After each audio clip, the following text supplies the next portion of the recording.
This conference will now be recorded. नमस्कार. आपल्या सगळ्यांचं या कोरोनाकालीन आयुर्वेदिक अभ्यासमालेमध्ये पुन्हा एकदा स्वागत. आजच्या दिवसामध्ये आपण जे 3 सेशन्स घेणार आहोत त्या 3 सेशन्समध्ये पहिलं सेशन वैद्य प्रयाग सेठ या पुण्यावरनं घेणार आहेत. वैद्य प्रयाग सेठ हे वैद्य धनंजय कुलकर्णी साथी कुलकर्णी यांचे विद्यार्थी आहेत आणि एमडी पंचकर्म आहेत. सध्या ते टिळक आयुर्वेद महाविद्यालय इथे एमडी पंचकर्माचे जे कोर्सेस चालतात त्याच्यामध्ये अध्यापनाचंही काम बघतात. आपल्याला सगळ्यांना माहिती आहे की पुण्यामध्ये कोल्हटकर गुरुकुलातर्फे काही वेगवेगळ्या ऍक्टिव्हिटीज चालवल्या जातात. त्याच्यामध्ये त्यांचा सक्रिय सहभाग असतो आणि अतिशय अभ्यासू, मी जसं काल मेन्शन केलं होतं की यंग ब्रिगेड पैकी अतिशय अभ्यासू, अतिशय सिन्सिअर आणि चांगलं ज्ञान असणारे आणि अनुभवी अशी जी काही मोठी लोक आहेत त्याच्यापैकी ते आहेत. मी प्रयाग सेठ या सरांना अशी विनंती करतो की त्यांनी आजचा त्यांचा जो विषय आहे ज्वर चरक संहितेच्या नजरेतून हा सुरू करावा. प्रयाग सर. धन्यवाद देवदत्त सर. सर्वप्रथम देवदत्त सरांचं मी अगदी मनपूर्वक आभार मानतो, कारण खरं तर सर म्हटले आता की ज्ञान आणि कर्म अनुभवाने मोठे वगैरे, पण असं काही नाहीये. खरं खूप ज्युनियर असून सुद्धा त्यांनी मला संधी दिली, म्हणून त्यांना सर्वप्रथम त्यांचा आभार. आणि मुद्दामून जेव्हा सरांचं माझं बोलणं झालं होतं की काय विषय घ्यायचा, तर एखादा विषय मला शिकवताना पुन्हा पुन्हा अभ्यास करून शिकवण्यामध्ये जास्त मजा येत असते, आणि म्हणून थोडंसं चॅलेंजिंग घ्यावं म्हणून हा ज्वर हा विषयाला हात घालायचा धाडस मी करतोय. या धाडसेमागे प्रेरणा ग्रंथ आणि ग्रंथ ज्यांनी मला शिकवायला सुरुवात केली आणि अजून शिकवत आहेत असे माझे गुरु त्यांचे आहे. त्यामुळे जर काही त्रुटी आढळली किंवा जर काही चूकभूल झाली तर ती सर्वस्वी माझी या पदराची असेल, हेच मी सुरुवातीला नमूद करू इच्छितो. आणि मुद्दामून चरक संहिता मधून ज्वर घेण्याचा माझा हेतू की जेवढा काही आतापर्यंत ज्वर वाचायचा प्रयत्न केला, बृहत्प्रयत्न, त्यातनं जेव्हा जेव्हा चरकातनं वाचला तेव्हा चरकाची मांडणी ही जास्त वैशिष्ट्यपूर्ण वाटली. म्हणजे ऍज इफ ज्वराचा आपण बायोग्राफी वाचतोय किंवा एक व्यक्तिचरित्र वाचतोय असं ते खरं तर म्हटलं तर अतिशयोक्ती होणार नाही. आणि त्यामुळे जे काही वेगळं वाटलं, जे काही आवडलं, पटलं, अपील झालं, हे तुमच्यापर्यंत मांडायचा माझा आता प्रयत्न असणार आहे. मुद्दामून अध्याय म्हणून घेत नाहीये मी ती गोष्ट, कारण अध्याय घ्यायला काय अंत नाही, ते खूप लेंदी सुद्धा होऊ शकतं जरी इंटरेस्टिंग असलं तरी. म्हणून मी थोडं तुकडा पद्धतीने शिकवणार आहे. त्यातले जे मुद्दे मला मांडायचे वाटतायत त्या प्रकारचे मुद्द्याची मांडणी करून आपण पुढे पुढे जाऊयात. आणि मला देवदत्त सर सुरुवातीलाच म्हटले की अनेक सिनियर वैद्य पण आपल्या या ऑनलाईन डिस्कशनला जॉईन असतात. तर माझं त्यांनाही सगळ्यांना विनंती आहे की आजचं सेशन होता होता जे काही त्रुटी आढळतील किंवा जे काही त्यांना इनपुट द्यायचे असतील ते त्यांनी जरूर द्यावेत. तर ह्याच पार्श्वभूमीवर मी आजचा हा विषय सुरू करतो, ज्वर चरक संहितेच्या नजरेतून. याच्यामध्ये मुख्य भाग चरकातला आहे, पण गरजेप्रमाणे इतरही संहितेतनं काही संदर्भ हे मी पुष्टीसाठी घेतलेले आहेत. सुरुवातीला ज्वराची प्रस्तावना. आपण जर मुख्य हा मी चरक चिकित्सास्थानामधनं विषय हा मांडायचा प्रयत्न करणार आहे. याच्यामध्ये खूप सुंदर चरक चिकित्सा तिसरा अध्याय हा मला भयंकर मनापासून आवडतो. प्रत्येक म्हणजे तो जेवढ्यांदा वाचू तेवढ्यांदा नवीन गोष्टी कळतात. त्याच्यामध्ये चक्रपाणी गंगाधर या टीकाकारांनी खूप मदत केली आपल्याला समजायला. त्यातनं काही सार भाग मांडायचा हा माझा प्रयत्न आहे. तर सुरुवात करताना पहिलं जे सूत्र आहे चरक चिकित्सेतलं तिसऱ्या अध्यायातलं, त्याची सुरुवात विज्वरम ज्वरसंधी अशा प्रकारचे त्यांनी वर्णन केले की ज्यांना ज्वर हा व्यापकता आहे अशा प्रकारचे जे पुनरुसू आत्रेय आहेत त्यांनी ही गोष्ट सांगितलेली आहे. मग विज्वरत्व म्हणजे नक्की काय, त्यासाठी ज्वर समजून घ्यायला लागेल आपल्याला. आणि म्हणून खरं तर जो क्लासिकल सगळा निदान पंचकाचा भाग असतो कोणत्या व्याधीचा, निदान, पूर्वरूप, रूप, उपशय, संप्राप्ती, ते एक्सप्लेन करण्याच्या पूर्वी सुद्धा प्रश्न विचारताना अग्निवेशांनी आत्र्यांना काय विचारलं की तुम्ही मला सुरुवातीला प्रकृती सांगा ज्वराची, प्रवृत्ती सांगा, प्रभाव सांगा, आणि मग कारणांनी वगैरे पुढच्या गोष्टी येतात त्या. त्यामुळे त्यांना ज्वराला समजून घेताना व्याधीपेक्षा एक संपूर्ण कन्सेप्ट म्हणून समजून घेण्याचा प्रयत्न हा चरक संहितेमध्ये आपल्याला स्पष्टपणे दिसतो. आणि अनफॉर्च्युनेटली असं होतं माझ्या बाबतीमध्ये पण सुरुवातीला असं झालं होतं की आपण जेव्हा आपल्या औपचारिक शिक्षणामध्ये चरक चिकित्सा वाचताना, ज्वराचा अध्याय वाचताना हे आपण भाग उड्या मारून पुढे निघून जातो. डायरेक्टली चिकित्सा सूत्र, संप्राप्ती, हेतू याच्याकडे आपण धावायला लागतो. आणि म्हणून ज्वराची पर्सनॅलिटी समजून घ्यायला आपण कुठेतरी कमी पडतो, असा माझा अनुभव होता.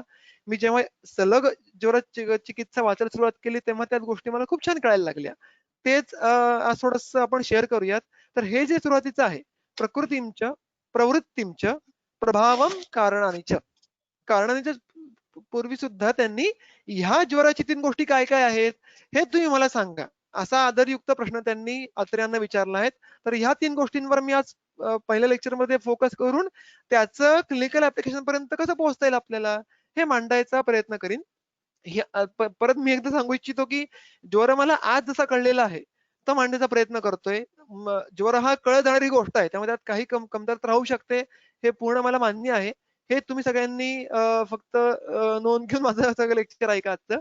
प्रकृती, प्रवृत्ती आणि प्रभाव हे ज्या 3 गोष्टी आहेत, ह्या 3 गोष्टींना मी माझ्या परीनं ज्वराचं व्यक्तिमत्व किंवा पर्सनॅलिटी म्हणजे ज्वर हा व्यक्ती म्हणून समजून घ्यायला आपल्याला ह्या 3 गोष्टींची नितांत मदत होते.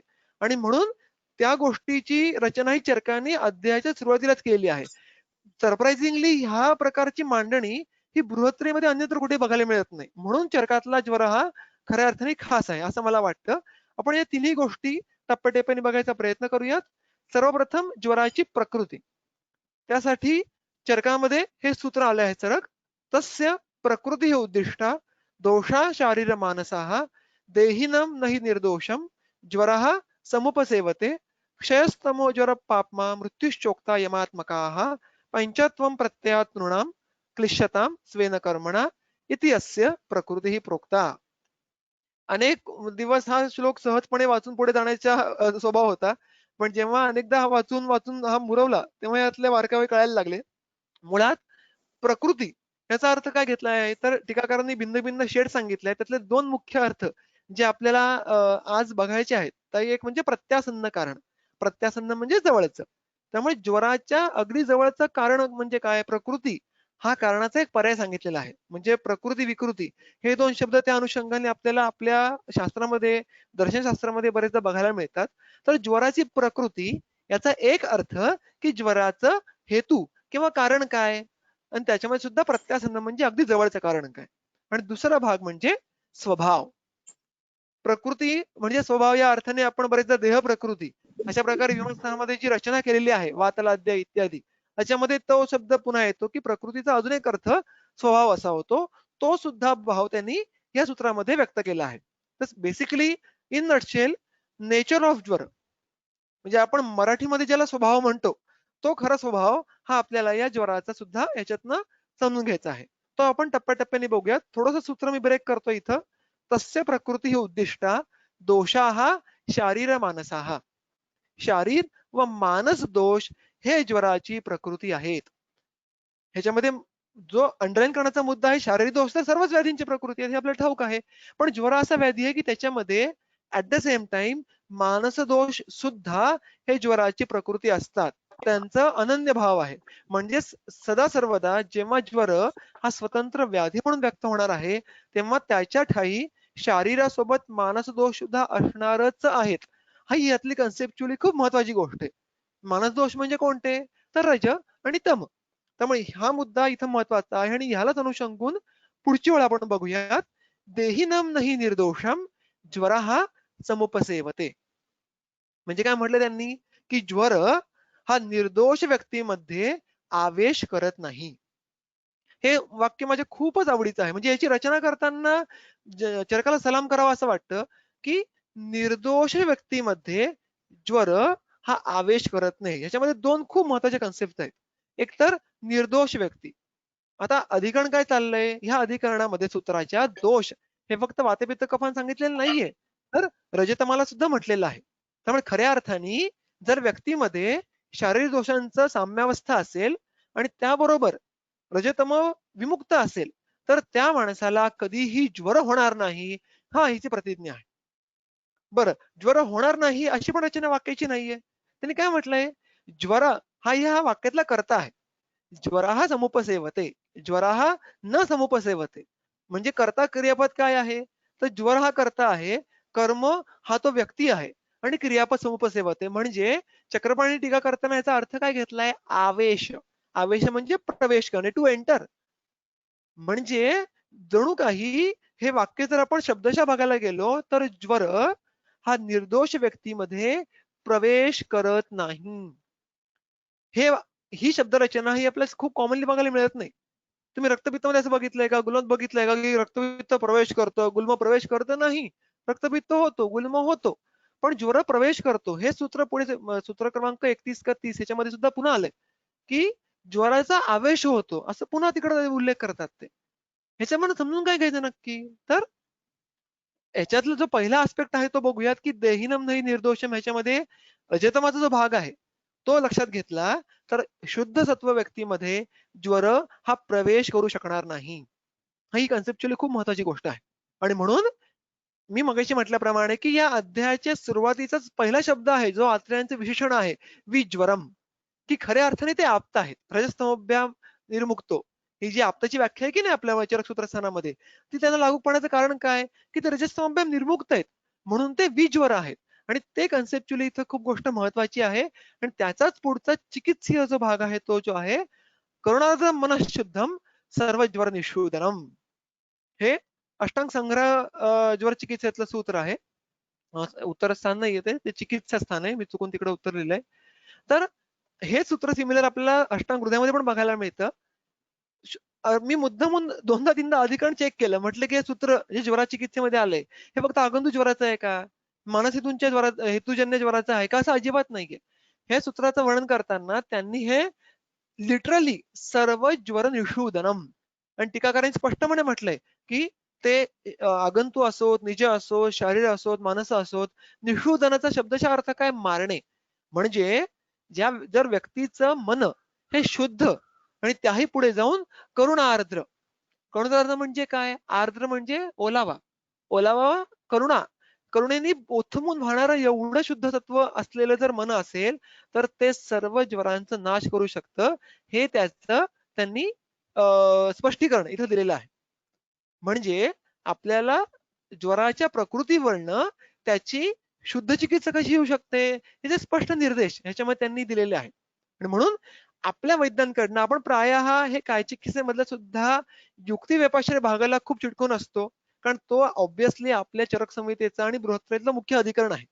पण हे जे अशी व्याधी आहेत, काय त्याच्या पुढे काही उल्लेख बघणार आहोत, की ज्याच्यामध्ये आपल्याला अन्य आस्पेक्टचा पण विचार करायला लागतो, तो बरेचदा आपल्याकडनं होत नाही. सत्वावजय, दयपाश्रय यांचा जो इन्व्हॉल्वमेंट व्हायला पाहिजे किंवा ऍटलिस्ट आपल्याला की त्या व्याधीमध्ये आता युक्तिव्यपाश्रय चिकित्सेची मर्यादा संपलेली आहे किंवा मला आता ज्वरामध्ये सत्वावजय चिकित्सेची मदत घ्यायला लागेल. ह्या गोष्टी समजणं हे वैद्याला अपेक्षित आहे, हा ग्रंथांचा स्पष्ट निर्देश दिसतोय. आणि म्हणून हे सूत्र त्या अनुषंगाने खूप महत्वाचं आहे, की जर ज्वराची प्रकृती मोडायची असेल तर सत्व शुद्ध पाहिजे. हा यातला क्लिनिकल आस्पेक्ट महत्वाचा आहे. त्यामुळे जी दुसरी ओळ होती, देहिनम नाही निर्दोषम, त्याचं कनेक्शन इथपर्यंत आपण स्पष्टपणे लावू शकतो. आणि त्याचा पुढचा आस्पेक्ट समुपसेवते. मी मगाशी म्हटल्याप्रमाणे, की ज्वर निर्दोष व्यक्तीमध्ये आवेश करत नाही, प्रवेश करत नाही. इथं त्यांनी ज्वराला पर्सोनिफाय केलंय. ज्वराला व्यक्ती स्वरूप दिलेलं आहे. आणि अजून त्याच्यामध्ये काही सूत्र आहेत. मी मुद्दामून अन्य संदर्भ कोट करतोय. हे सूत्र सगळ्यांना ओळखीचं असेल. स यक्ष्मा अश्विभ्याम हुं कृतः. त्यानंतर हेतुम लब्धा आणि त्यानंतर समाविशती मानवम. हे वर्णन कोणाचं आहे? राजयक्ष्माचे आहे, परत चरक चिकित्सेमधलं आहे. तेव्हा सुद्धा काय झालं? तुम्हाला ती गोष्ट मी आता मुद्दामून परत रिपीट करत नाही, विस्तार होईल तो, की चंद्राची गोष्ट, नक्षत्रांची गोष्ट, त्याला शाप दिला गेला, या सर्व गोष्टी ही सर्व गोष्ट तुम्हाला ठाऊक असेल. नंतर तो सोम, तो जो चंद्र आहे तो आजारी पडला. आणि त्याच्यानंतर त्याची चिकित्सा कोणी केली? तर अश्विनी कुमारांनी केली. बरं, चिकित्सा म्हणजे काय केलं? की त्याच्यापासनं त्या क्षयाला दूर केलं. पण नष्ट केलं का? नष्ट नाही. स यक्ष्मा, तो यक्ष्मा अश्विभ्याम अश्विनी कुमारांद्वारे हुंकृतः. हुंकृतः म्हणजे काय? त्यांनी मंत्र सामर्थ्याने त्याला दुर्बल करून त्याची पाठवणी कुठे केली? पृथ्वी तलावर केली. आणि मग त्याला काय सांगितलं? हेतुम लब्ध्वा. जेव्हा केव्हा मनुष्य प्राण्यांमध्ये तुला तुला अपेक्षित असणारे हेतू, जे 4 हेतू आपल्याला माहिती आहेत, हे सापडतील, तेव्हा समाविशती मानवम. तू मानवामध्ये आवेश प्रवेश कर. राजक्षमध्ये पण ही गोष्ट खूप इंटरेस्टिंग आहे की काय असतं, आपल्याला विषमाशन, व्यायाम, व्यवाय हे खरं तर खूप व्याधिविशिष्ट हेतू आहेत का, असं नाहीये. हे हेतू आपल्याला इतर अनेक ठिकाणी बघायला मिळतात. मग विषमाशन झालं किंवा व्यवाय झाला अतिप्रमाणात किंवा अयथामलमारंभ ज्या काही गोष्टी असतील, त्यांनी राजक्षमाच का व्हायला पाहिजे? राजक्षमा होण्याची एक प्री कंडिशन त्यांनी काय सांगितलेली आहे की त्रिदोष प्रकोप होतो स्वतंत्र कारणांनी. मग एवढ्याशा हेतूंनी त्रिदोष प्रकोप होऊन एकादश रूप यक्ष्मापर्यंत पोहोचण्यासाठी मला प्रभावाची गरज असते. तो प्रभाव कधी सापडतो आम्हाला? अशा प्रकारच्या त्यांच्या प्रकृतीतून सापडतो. अजून एक संदर्भ बघूयात आपण. हा संदर्भ तुम्हाला ठाऊक असणार नक्कीच. हा संदर्भ मुळात हे जे सूत्राचं मी शब्द घेतलेले आहेत, हे शब्द आहेत हे अष्टांग हृदयातले आहेत. समुद्र मंथनाच्या वेळेस एक घोर दर्शन असा पुरुष हा बाहेर पडला. मग ब्रह्मदेवतेनी पुन्हा शब्द बघा, ग्रंथातला शब्द आहे हुंकृतः. परत मंत्र सामर्थ्याने त्याची पाठवणी कशामध्ये केली? स्थावर योनी, जांगम योनी. कोण आहे हा माणूस? विष आहे. म्हणजे ज्वर, राजयक्ष्मा, विष या सर्व गोष्टींमध्ये कॉमन गोष्टी काय आहेत? तर हे सर्व व्याधी स्वरूप होण्याच्या आधी व्यक्ती स्वरूप होते. These were personalities before they actual became diseases. Otherwise लक्षात घ्या, चरक, अष्टांग हृदय हे सगळे चिकित्सा ग्रंथ आहेत. They are clinical books. अशांमध्ये गोष्टी सांगण्याचं प्रयोजन काय? Unless they have some clinical application, ते उगा सांगणार नाहीत त्या गोष्टी. हे तुम्ही आम्ही समजून घ्यायच्या गोष्टी आहेत त्या. आणि या तिन्ही व्याधींमध्ये बघा, ज्वरामध्ये, राजक्षमामध्ये चिकित्सेचा शेवट हा देवभाषी चिकित्सेने होतो. विषामध्ये तर चिकित्सेची सुरुवातच ह्याच्यामध्ये आहे मंत्र. हा चरक चिकित्सेमध्ये 24 उपक्रमांपैकी पहिला उपक्रम सांगितलेला आहे. आणि म्हणून जेव्हा जेव्हा समाविशती प्रवेश करतो, आवेश करतो, वरून पाठवणी झाली होती आणि मग माणसाच्या शरीरामध्ये घुसले, अशा प्रकारचे संदर्भ ज्या व्याधींच्या संदर्भात येतात, त्या व्याधींसाठी दैव व्यपाश्रय चिकित्सा ही अत्यंत महत्वाची आहे. हे त्यामागची भूमिका हे लक्षात ठेवायला पाहिजे आपण वैद्यांनी. आणि म्हणून आपण जेव्हा विशेषतः या ह्या 3 व्याधींची मध्ये आपण जास्त एन्काउंटर कशाला कोणत्या पेशंटशी करतो? ज्वराशी करतो. आणि मुख्यतः जेव्हा आपण पूर्ण तर्काने युक्तिभाषा चिकित्सा करून सुद्धा फेल जातो, आपल्याला उपाशी मिळत नाही, तेव्हा तरी ऍटलीस्ट आपल्या डोक्यात ही गोष्ट यायला पाहिजे की आता ह्या रुग्णाला दैवभाषा चिकित्सेची गरज आहे का? ह्या रुग्णाला सत्व चिकित्सेची गरज आहे का? हे कळण्यासाठी या व्याधीचा स्वभाव माहिती असणं अत्यंत आवश्यक आहे. आणि त्याचं ते ध्वनित होण्याची करण्याची कृती आहे.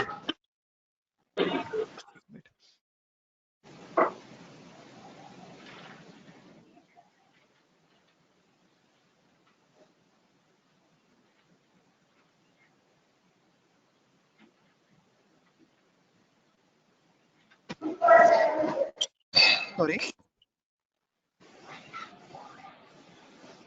तर सांगण्याचा मुद्दा की आपल्याला ह्या प्रकारची ह्या व्याधींचे ज्वर, यक्ष्मा किंवा विष असेल, आद्योत्पत्ती सांगितलेली आहे. त्यांच्या चिकित्सेमध्ये आपल्याला दैवभाषा चिकित्सेचा विचार करायला लागतो. आणि स्पेशली ज्वराचे रुग्ण आपल्याकडे बऱ्यापैकी येत असतात.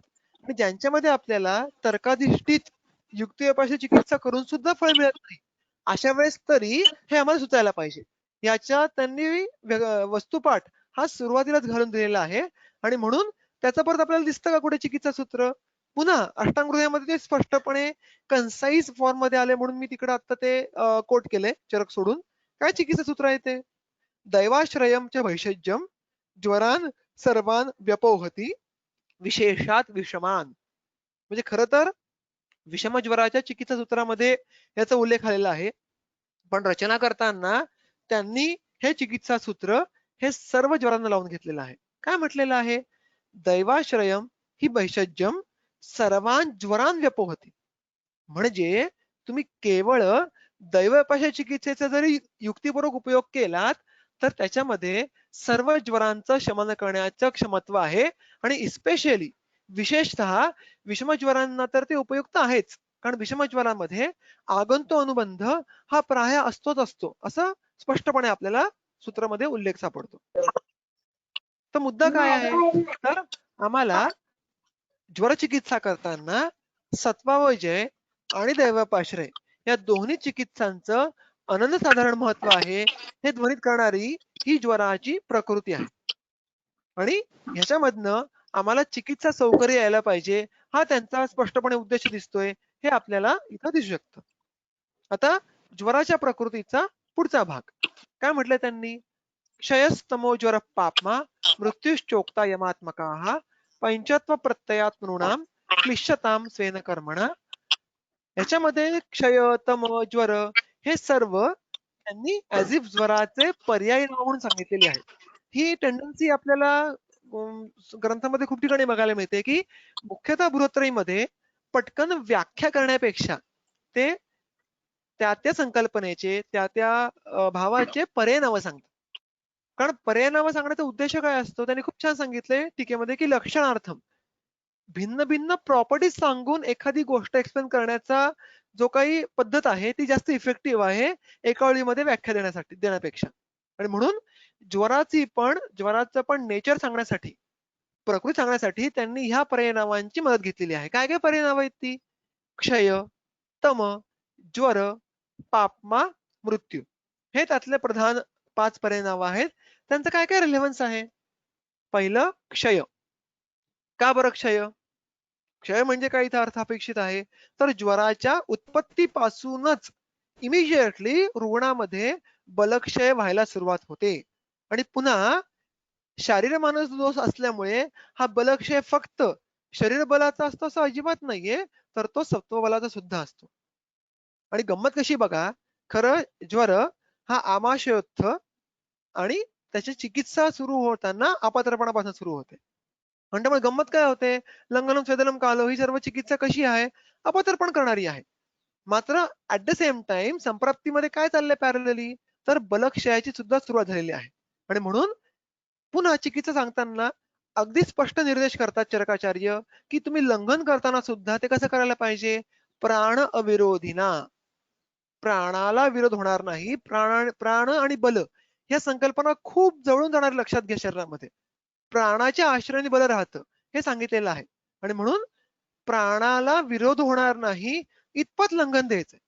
का बरं, बलाधिष्ठानम आरोग्यम यदर्थ अयम क्रियाक्रम. आपण क्रियाक्रम चिकित्सा का बरं करतो, तर आरोग्य प्राप्तीसाठी करतो. आणि आरोग्याचं फाउंडेशन अधिष्ठान हे काय आहे, बल आहे. म्हणजे गंमत कशी आली बघा की तुम्हाला अपतर्पण चिकित्सा करायची आहे पण ती अशा प्रकारे करायची आहे की त्याने फक्त दोषक्षय होईल, बलक्षय होता कामा नये. आणि हे कोणामध्ये करायचंय, अशा व्याधीमध्ये करायचंय की ज्याची टेंडन्सीच बलक्षयाची आहे. So it's a very tricky situation. आणि त्यामुळे आपल्याला ज्वर झाल्यापासनं सतत अपतर्पण करताना बलक्षय होणार नाही ना हे बघायला लागतं. कारण ज्वराची ती टेंडन्सी आहे की तो क्षयाकडे नेत जातो. आणि हे त्यांनी ह्या क्षय या शब्दातनं ध्वनित केलं आहे. पुढचं काय पर्याय नाव, तर तम. तमचा शब्दशः अर्थ काय होतो, अंधार. आणि म्हणून सत्वरजतम ह्यातला तमाचा मुख्य रोल काय सांगितलेला आहे, आवरणाचा सांगितलेला आहे. आपण आपल्या कॉन्टेक्स्ट मध्ये अधिकरणामध्ये त्याचा अर्थ काय घ्यायचा, तर मोह किंवा अज्ञान. आणि ह्याचा स्पष्ट उल्लेख हा आपल्याला चरक निरास्थान पहिला अध्याय याच्यामध्ये बघायला मिळतो. काय सांगितलंय की हा ज्वर आहे, हा ज्वर हा जन्मादौ निधने. ही गोष्ट पुढे पण आपण पुन्हा पाहणार आहोत एकदा की जन्माच्या वेळेस आणि मृत्यूसमयी दोन्ही वेळेस व्यक्त होत असतो. मग तो व्यक्त होतो म्हणजे काय, प्रत्येक वेळेस क्लासिकल फीवर येतो का आपल्याला, ताप येतो का, तसा प्रकारे व्यक्त होत नाही. तो कशा प्रकारे व्यक्त होतो, तो तम महत्तमः असा शब्द पुढे वापरलाय. तम म्हणजे काय, महामोहरूपी. हे कसं कळतं आपल्याला, तर प्राग्दैहिकम देहिनः कर्म न स्मरंती.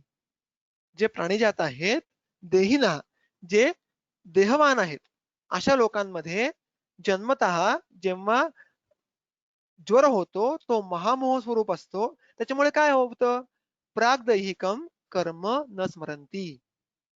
त्या जन्माच्या अगोदर जी काही इतर जन्म होऊन गेलीत त्याची स्मृती ही आत्म्याच्या ठायी निश्चित असते. सत्व आणि आत्मा यांचं कॉम्बिनेशन हे जेव्हा शुक्रशोणितामध्ये प्रविष्ट होतं तेव्हा ते सोबत पूर्वीचे संस्कार, पूर्वीचे कर्म हे सगळं घेऊन येतात.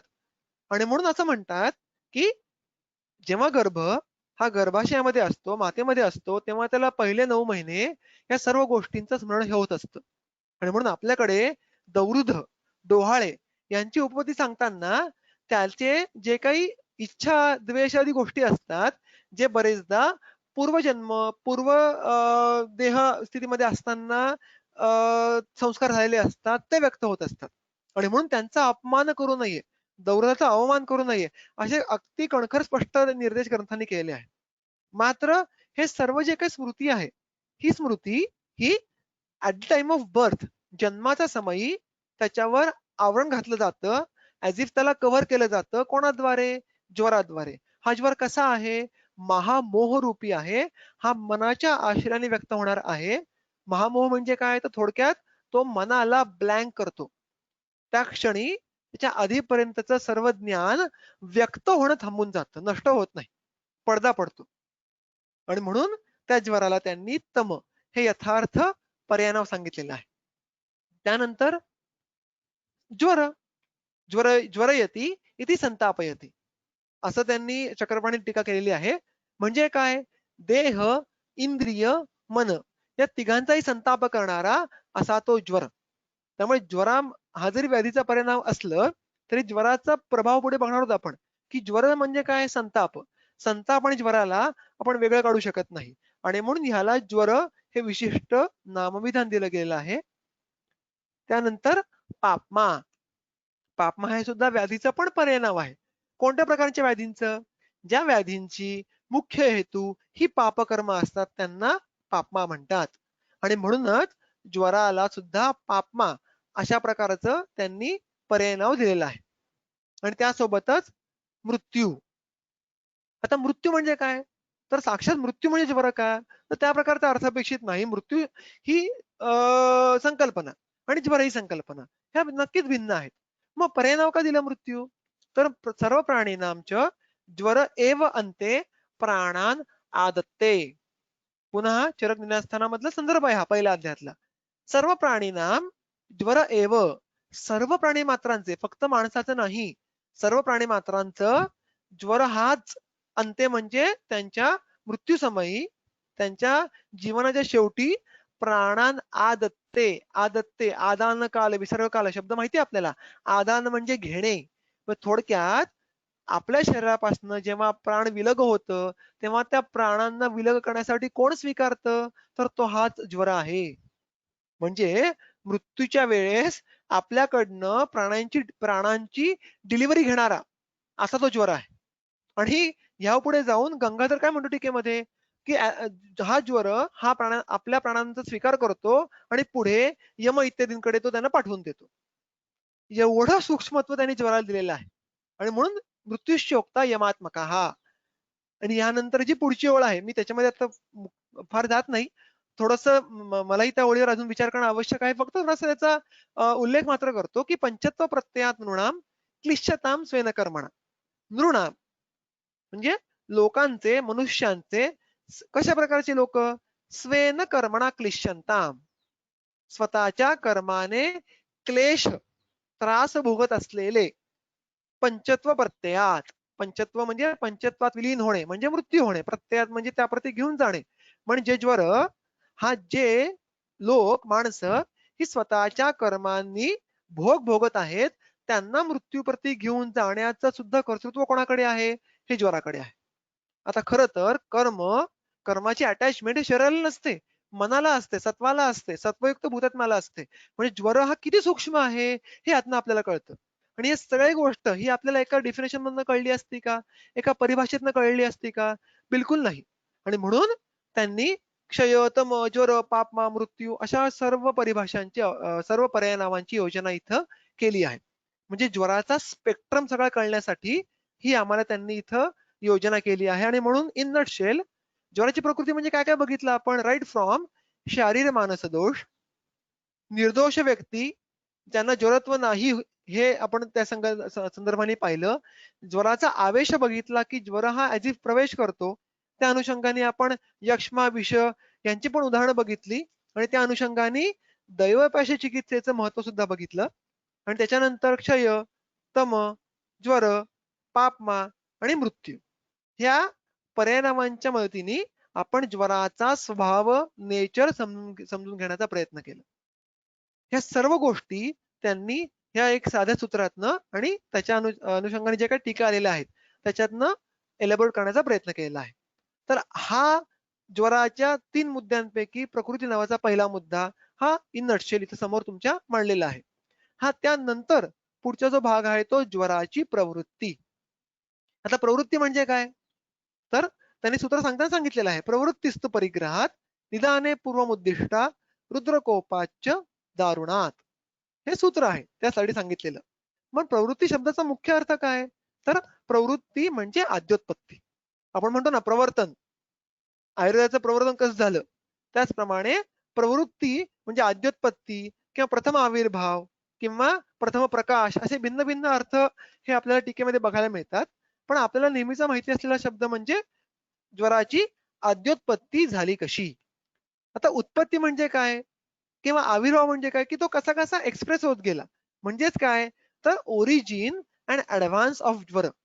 थोडक्यात ज्वराची व्याधित्वापर्यंतची जर्नी सांगण्याचा जो काही तिकडे सगळा उद्देश आहे तो म्हणजे प्रवृत्ती आहे. आणि म्हणूनच पहिल्या प्रवृत्ती काय सांगितली त्यांनी दारुण रुद्रकोप. ही गोष्ट सगळ्यांना माहिती आहे. ती गोष्ट आपण पुढे इन शॉर्ट आणि आपल्याला आपला विषय समजून घेण्यासाठी जेवढी आवश्यक आहे ही आपण पुढे पाहणार आहोत. तर दारुण रुद्रकोप हा त्याचा आद्योत्पत्तीचा पहिला टप्पा आणि दुसरा परिग्रह. परिग्रहाचा अर्थ काय तर परिग्रह बद्दलचं खूप छान वर्णन हे चरक विमानस्थान 3रा अध्याय जनपदोध्वंसीय विमान ह्याच्यामध्ये आपल्याला बघायला मिळतं. त्याचे भिन्न भिन्न अर्थ आहेत. परिग्रहाचा अर्थ स्वीकार, गोळा करणे, आदान घेणे, ममत्व याच्यामध्ये अहंभाव येणं. तर या दोन्ही अनुषंगाने म्हणजे पहिल्यांदा दारुण रुद्रकोप या पद्धतीने त्याची प्रवृत्ती झाली. दुसरी प्रवृत्ती जी मुख्यतः मनुष्य शरीरामध्ये झाली ही या परिग्रहामुळे झाली असं त्यांना सांगायचं आहे. हे स्पष्ट वर्णन चक्रवाणी टीकेमध्ये आपल्याला बघायला मिळतं. थोडक्यात काय हे सगळं झालं कधी पहिल्यांदा तर हे सगळं झालं त्रेतायुगामध्ये, द्वितीय युगे, त्रेतायुगे. आता ह्याचं आपण थोडस हे इन नटशेल तुम्हाला सांगितलं. थोडस एलॅबोरेशन बघूयात आपण. हे मोठंच्या मोठं सूत्र जे की आपण कधी फार मन लावून वाचत नाही कारण आपल्याला वाटतं की काय गोष्ट ही याचा उपयोग काय आपल्याला क्लिनिकल रिलेव्हन्स काय आहे की नाही म्हणून खूपदा आपण घसरून पुढे गेलेलो सूत्र आहे. मी मुद्दामून ही 11 सूत्र ही सलग तुमच्या डोळ्यासमोर ठेवलेली आहेत. पण यातले काहीच मुद्दे लक्षात घ्या. संहितेमध्ये खूपदा आपल्याला अशा खूप छान छान कथा सांगितलेल्या असतात. मी पूर्वी सांगितल्याप्रमाणे की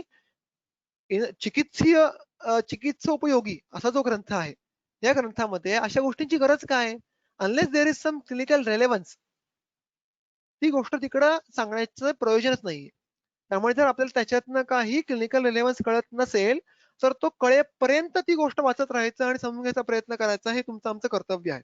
अशा खूप छान छान गोष्टी म्हणजे फॉर एक्झाम्पल अष्टांग हृदय उत्तर स्थानामध्ये शेवटून 2ऱ्या अध्यायामध्ये रसायनाच्या अध्यायामध्ये लसूणाची उत्पत्ती सांगितलेली आहे. त्याच्यावरनं आम्हाला लसूणाबद्दल खूप छान प्रभावाची संकल्पना कळते. तर अशाच प्रकारे ही ज्वराची गोष्ट यातले मी प्रत्येक शब्द अजिबात सांगणार नाहीये. यातल्या अनेक संकल्पना समजून घेऊन त्याचं ऍप्लिकेशन समजायची मला पण आवश्यकता आहे. पण मला त्यातनं जे काही आजच्या तारखेला कळलेलं आहे हे तुमच्यापर्यंत सांगायचा प्रयत्न करतो.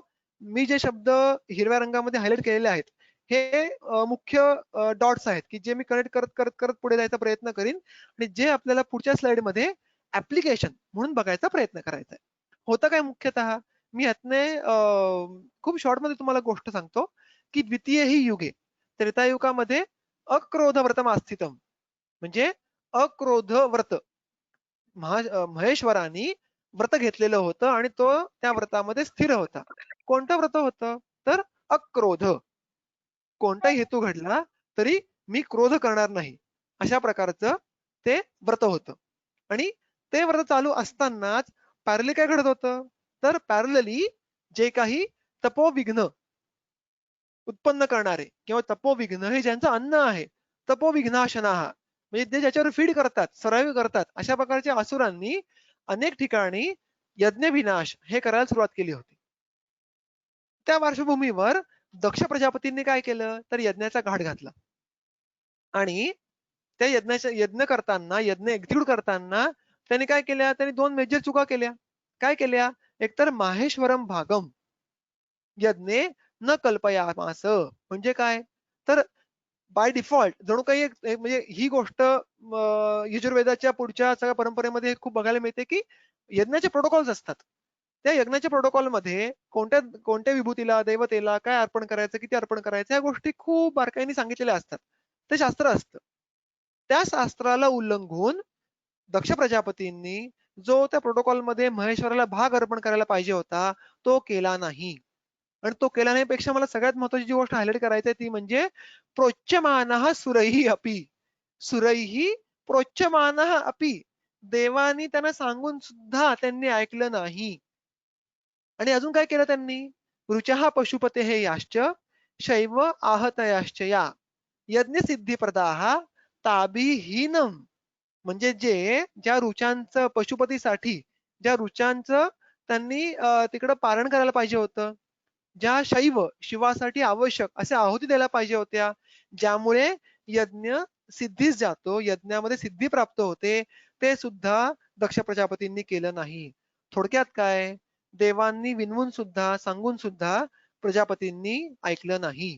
हा यातला नटशेल, हे आपल्याला आता समजून घ्यायचंय. मग झालं काय? त्याच्यामुळे उत्तीर्ण व्रतः देवः बुद्ध्वा दक्ष व्यतिक्रमम. देव हा उत्तीर्ण व्रत म्हणजे काय? तर स्वतःच्या व्रतातनं बाहेर पडून, व्रत त्यांचं काय चालू होतं? अक्रोध. म्हणजे काय थोडक्यात? तर महेश्वर नावाचे जे काही देव आहेत, हे क्रुद्ध झाले.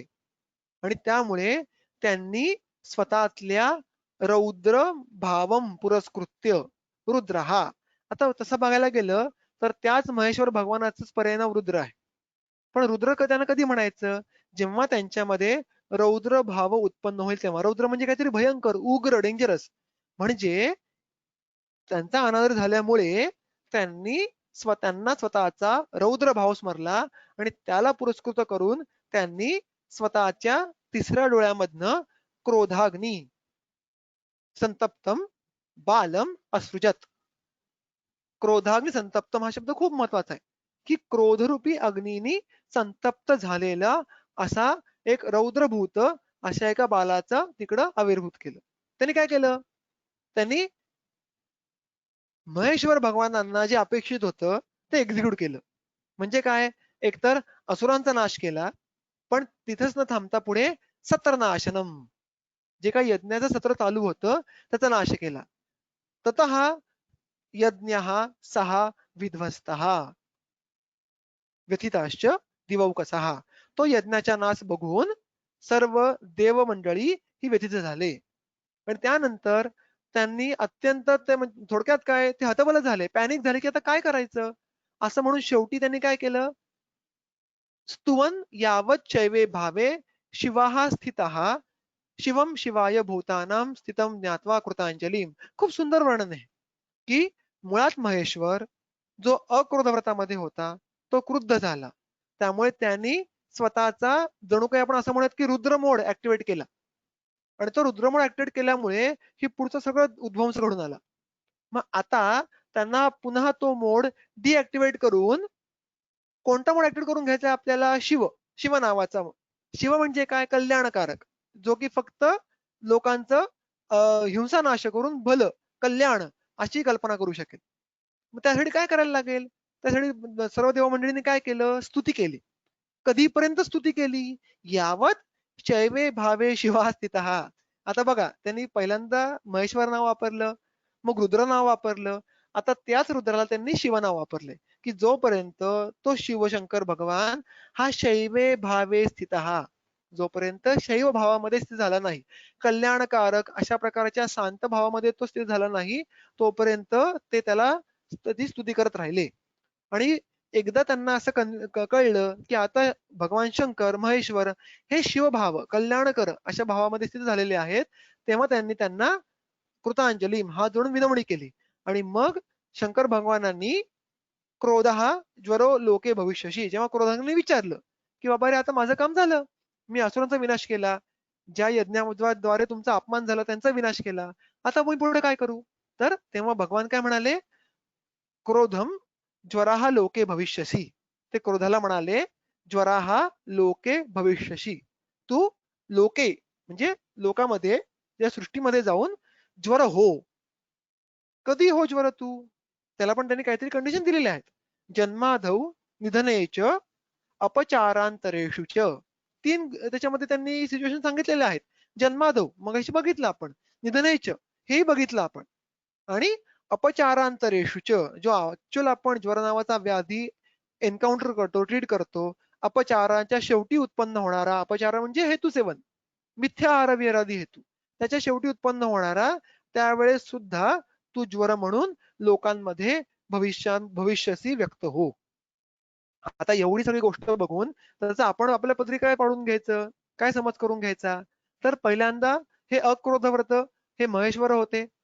दक्ष प्रजापतींद्वारे काय घडला? तर प्रज्ञापराध घडला. लोकांनी सांगून सुद्धा ऐकलं नाही. देवाने सांगून सुद्धा ऐकलं नाही. आपण असं होतं ना, धी, धृती, स्मृती, विभ्रंश.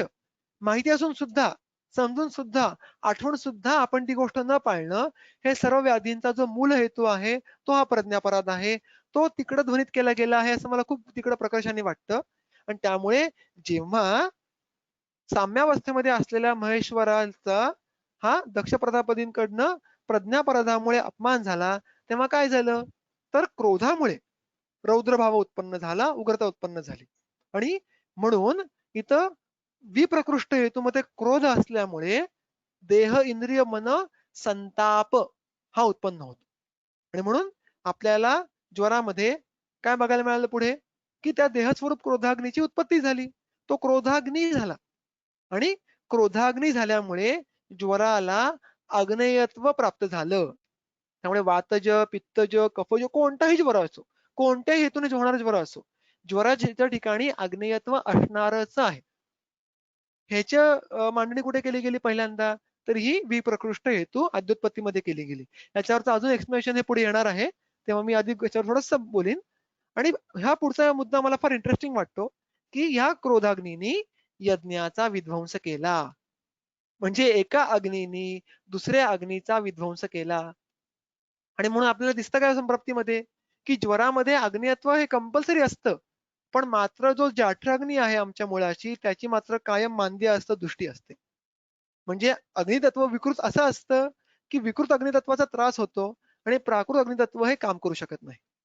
ही जी आयरनी आहे, ही त्यांनी आम्हाला ह्या गोष्टीतनं सांगायचा प्रयत्न केलाय असं मला राहून राहून वाटतं, की एका अग्नीने दुसऱ्या अग्नीचा विध्वंस केला. आणि त्यामुळे आम्हाला अग्नीचं नकोय ते भोगायला लागतंय आणि हवंय ते फळ पदरी पडत नाहीये, असं ज्वरामध्ये आम्हाला प्रत्येक वेळेस बघायला मिळतं. आणि म्हणून त्याचे उपाय काय केले? त्यांनी स्तुती केली. आणि त्याच्यानंतर काय केलं मग? शिवभाव म्हणजे महेश्वराचा रुद्रापासनं शिवापर्यंतचा प्रवास झाला. महेश्वर पुनश्च हा साम्यावस्थेमध्ये आलं. साम्यावस्था नाहीच तर कल्याणकारक झालं.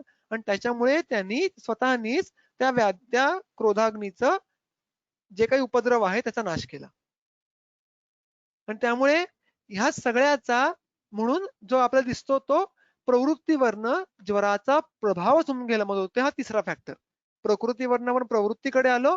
प्रवृत्तीवरनं आता आपल्याला काय समजून घ्यायचं आहे? तर ज्वराचा प्रभाव म्हणजे काय? ज्वराचा इम्पॅक्ट काय आहे? ज्वराचा प्रभाव समजण्यासाठी त्याची परिभाषा ही टीकाकारांनी काय दिलेली आहे? तर प्रभाव म्हणजे काय? तर प्रभाव म्हणजे आपण जे व्यवहारात सुद्धा द्रव्यगुणात पण ही परिभाषा वापरतो. अनौपाधिका शक्ती, अचिंत्य शक्ती म्हणजे ज्याचं एक्सप्लेनेशन हे आपल्याला देता येत नाही. अनएक्सप्लेनेबल पॉवर अशा प्रकारचं. मग त्याच्यामध्ये सूत्र काय सांगितलं त्यांनी? जन्मादौ निधनेच महत्तमः संताप सारुची तृष्णा सांग मर्दो हृदिव्यथा. हा ज्वराचा प्रभाव आहे असं चरक चिकित्से 3 मध्ये त्यांनी स्पष्टपणे सांगितलेलं आहे. मी थोडं मुद्दामून सूत्र ब्रेक करून त्याचा सिक्वेन्स बदललाय आपल्याला समजायला सोपं जावं त्या अनुषंगाने. मागची गोष्ट लक्षात ठेवून ही आपण पुढचा गोष्ट बघतोय आता. जन्मादौ निधनेच महत्तमः. सगळ्यांना आतापर्यंत गोष्टी लक्षात असतील. त्याचा परिणामतम आहे. शंकर भगवानांनी तर स्वतः सांगितलं की तू जन्माच्या वेळेस आणि मृत्यू समयी असा भविष्यसी. आणि अपचारांतरेषु ही पुढच्या ओळीसाठी आपल्या होणारं कंडिशन आहे. संताप हा त्याच्यातला सगळ्यात महत्वाचा प्रभाव आहे. पण हे सोडून सुद्धा पुढची 4 लक्षणं ही ज्वराचा प्रभाव म्हणून चरकांनी स्पष्टपणे सांगितलेलं आहे. हे परत चरकाचं खासियत आहे. काय सांगितलंय? अरुची, तृष्णा, अंगमर्द आणि हृदयव्यथा. म्हणजे काय? तर इर्रिस्पेक्टिव्ह ऑफ दोषाचे प्रकार, इर्रिस्पेक्टिव्ह ऑफ त्याचा कोणता कालचे प्रकार, आम्हाला ज्वरामध्ये ही पुढची लक्षणं सुद्धा बघायला मिळू शकतात. म्हणजे अंगमर्द होणार तेव्हा प्रत्येक वेळेस तो वातज्वरच असायला पाहिजे असं गरजेचं नाही. जेव्हा तृष्णा दिसेल तेव्हा प्रत्येक वेळेस वात किंवा पित्त असायलाच पाहिजे असा आग्रह नाही. कारण ही लक्षणं ही ज्वराचा प्रभाव म्हणून आम्हाला बघायला मिळणार आहेत. ज्याप्रमाणे गुल्म म्हटला की शूल आलाच. कारण त्याच्या मुळाशी वात आहे. मग पित्तच्या गुल्मामध्ये पण शूल असणार आहे, कफाच्या गुल्मामध्ये पण शूल असणार आहे. तो कमी अधिक प्रमाणात असेल. पण शूलाशिवाय गुल्म नाही. त्याचप्रमाणे संतापाशिवाय ज्वर नाही, हे प्रधान आहेच, पण त्यासोबत अप्रधान. अप्रधान का? कारण इथं आपल्याला स, सारुची, सांगमर्दहा म्हणजे थोडक्यात काय? तर संतापासह हे पुढच्या मंडळी येतात. त्यामुळे बाकी मंडळींना दुय्यम स्थान आहे, पण स्थान आहे लक्षात ठेवा. त्यामुळे ही जी 4 लक्षणं आहेत, अरुची, तृष्णा, अंगमर्द आणि हृदयव्यथा ही ज्वराचा प्रभाव म्हणून व्यक्त होतात आणि त्यामुळे ती दोषनिरपेक्ष सुद्धा आम्हाला ज्वराच्या सामान्य संप्राप्तीचा भाग म्हणून दिसू शकतात, हे डोक्यात ठेवायला पाहिजे. आणि म्हणून प्रत्येक वेळेस जेव्हा रुग्ण आपल्याकडे येईल, तेव्हा जर ह्यांच्यापैकी आम्हाला काही लक्षण दिसलं, तर हे आपण समजून घ्यायचा प्रयत्न सुरू करायला काय हरकत आहे, की हे दोषज आहे का ज्वरप्रभाव जे आहे? आणि हे जर कळायला लागलं, तर आम्हाला चिकित्सेमध्ये सौकर्य निश्चितपणे येऊ शकेल. हं? आणि त्यामुळे पुढचा जो प्रश्न पडतो, जो मला इथं उपस्थित मुद्दामून करायचा आहे, कारण त्याचं उत्तर मला पुढे द्यायचं आहे, की ज्वरामध्ये संताप का असतो? आपण पहिल्याची अद्युत्पत्ती बघितली, की क्रोधाग्नी आहे वगैरे हे सगळं इथपर्यंत ठीक आहे. पण जेव्हा हे आम्ही ज्वर हे शरीर हे अधिकरण बघून बघायला लागतो, आम्हाला ज्वर हा व्याधी म्हणून ट्रीट करायचा असतो, तेव्हा मला याचं उत्तर माहिती पाहिजे. त्याशिवाय चिकित्सा सौकर्य किंवा चिकित्सा सिद्धांत समजून घेणं हे शक्य होणार नाही. आणि म्हणून ज्वरामध्ये मुळात आपण ज्याला अगदी क्रूड भाषेमध्ये टेम्परेचर वाढतं शरीराचं मुख्यतः. हे का होतं बरं? गरम शरीर होतं. हे का होतं? नक्की असं काय घटना शरीरामध्ये घडतात, की तिकडे तो क्रोधाग्नी व्यक्त होतो? हे समजून घेणं आता अत्यंत आपल्याला आवश्यक आहे. म्हणून ज्वराचा जो सगळ्यात प्रधान प्रभाव संताप नावाचा आहे, तो आपण थोडा समजून घेऊयात, की ज्वरामध्ये संताप का असतो? मी पहिल्यांदा मुद्दामून 2 जरा त्याचे तुम्हाला अ, उत्तर द्यायचा प्रयत्न करतो, की ज्वराची व्याधी विशिष्ट हेतू हे पित्त प्रकोपात आहेत का? संताप उत्पन्न व्हायला? बिलकुल नाही. दुसरं, सामान्य संप्राप्तीमध्ये पित्त प्राधान्य असतं का? तसं पण नाहीये. म्हणजे खरं तर शरीरामध्ये जे काही उष्मा असतो, तो कायम पित्ताच्या आश्रयाने असतो, असं स्पष्टपणे सांगितलेलं आहे. पण असं असून सुद्धा आम्हाला ज्वराच्या हेतूंमध्ये, सामान्य हेतूंमध्ये, सामान्य संप्राप्तीमध्ये पित्त प्राधान्य, पित्त प्रकोपाचे हेतू फक्त सांगितलेले आहेत, असं अजिबात दिसत नाही. मग तसं नसेल, तर मग ज्वरामध्ये संताप कसं काय उत्पन्न होतो? यासाठी आपण ज्वराचे हेतू आणि ज्वराची संप्राप्ती हे ह्या कॉन्टेक्स्टमध्ये बघायचा प्रयत्न करूया. ज्वराचे हेतू कुठे आले चरकामध्ये पहिल्यांदा? तर चरक निदानस्थान पहिला अध्याय. त्याच्यामध्ये ज्वर हेतू म्हणून काय काय आलेत बघा बरं. हे मोठ्ठच्या मोठं सूत्र आहे. हे कोणाचे हेतू आहेत? हे वातच्या ज्वराचे हेतू आहेत. ज्वराचे सामान्य हेतू म्हणून चरकाने सांगितलेलेच नाहीत. त्याने चरक काय सांगतो? वृक्ष, लघु, शीत, अवमन विरेचन, आस्थापन हे सगळं इथपासून ते विषम शरीर न्यासेभ्यो, अतिसेवितेभ्यो वायू प्रकोपम आपद्यते. ह्या वातज ज्वराच्या संप्राप्तीचा पहिला टप्पा सांगितलेला आहे. तुम्ही बघायला गेलात तर हे जे सगळे हेतू आहेत, ह्याच्यामध्ये ॲज इफ वातप्रकोपाचा कोणता हेतू सुटतो, असं होतच नाही. किंवा वातप्रकोपाचे विशिष्ट हेतू सांगितलेले आहेत फक्त, असे वाटत नाही. बरं फक्त वाताबद्दल आहे का असं? तसंही नाही. तुम्ही पित्त प्रकोपाचे हेतू बघायला गेलात, पित्त ज्वरासाठी, उष्ण आम्ल लवण क्षार इत्यादी इत्यादी परत क्रोधापासून विषम आहारेभ्यो इथपर्यंत. सेम फॉर कफ ज्वरासाठी सुद्धा. स्निग्धापासनं ते अव्यायामापर्यंत. या सर्वांच्या मध्ये जे सर्व प्रायः दोष हेतूंचा समावेश आम्हाला बघायला मिळतो. सांगायचा मुद्दा काय? तुम्ही हेच जेव्हा अष्टांग हृदयातनं वाचायचा प्रयत्न करता, तुम्हाला जर अष्टांग हृदय निदान स्थानाची रचना लक्षात असेल तर त्यांनी खूप हुशारीने काय केलंय, तर पहिला अध्याय वेगळा काढलाय सर्व रोग निदान नावाचा, जी काही रचना आपल्या चरकात बघायला मिळत नाही. आणि दुसरा अध्याय मात्र त्यांनी ज्वरापुरता मर्यादित ठेवलेला आहे ज्वर निदान नावाचा. चरक तसं करत नाही. चरक हा दोन्ही संकल्पना कंबाईन सांगतो आणि त्यामुळे आम्हाला ते समजून घ्यायला लागतात. वाग्भट हे आम्हाला ते समजून देतोच ही विभागणी करून. काय करतो तो? तर अष्टांग हृदय निदानस्थान पहिला अध्याय, तुम्ही सर्वरोग निदान ह्याच्यातले तुम्ही सवडींनी जर वात प्रकोपाचे, पित्त प्रकोपाचे, कफ प्रकोपाचे जर हेतू बघितलेत, तर तुम्हाला असं वाटेल की आपण वरची सूत्र पुन्हा वाचतोय, फक्त पद्यरचनेमध्ये वाचतोय. म्हणजे थोडक्यात जे वरचे 3 सूत्र आहेत, ही ऑलमोस्ट सिमिलर सूत्र ही वाग्भटांनी काय केलं?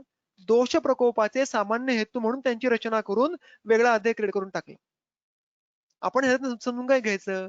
तर ज्वराचे हेतू तेच आहेत जे दोष प्रकोपाचे सामान्य हेतू आहेत.